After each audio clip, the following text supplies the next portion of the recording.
When most people think of vehicle emissions, they assume cars do most of the damage.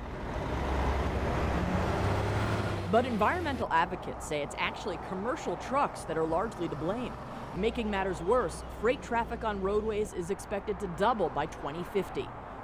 So we need to look at near zero or zero emission technologies, and we need to transition that from just cars to goods movement to trucks to freight.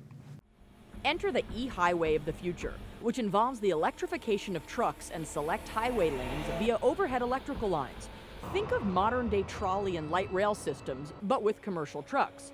The truck itself is electrified with a diesel-electric hybrid system. It also has onboard software and automation that when it senses that it's in a lane where electric lines are overhead, it automatically connects to them.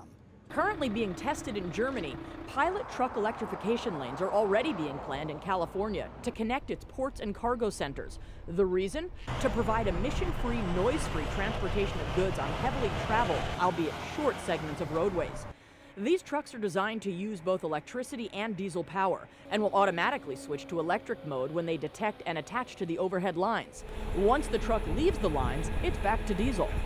Well, our analysis shows that this is one of the most feasible ways to provide zero emissions in an economically viable way without sacrificing the operational requirements of these trucks. While the most current eHighway discussions are about connecting ports to cargo centers, the technology can be eventually expanded to allow trucks to travel through cities as well. This is really about creating a more sustainable environment for transportation. There's a lot of attention being paid to cars, but now it's time to turn our attention into large trucks and the things that move our goods across our nation's highways. Advocates note that the technology to create eHighways has already been developed.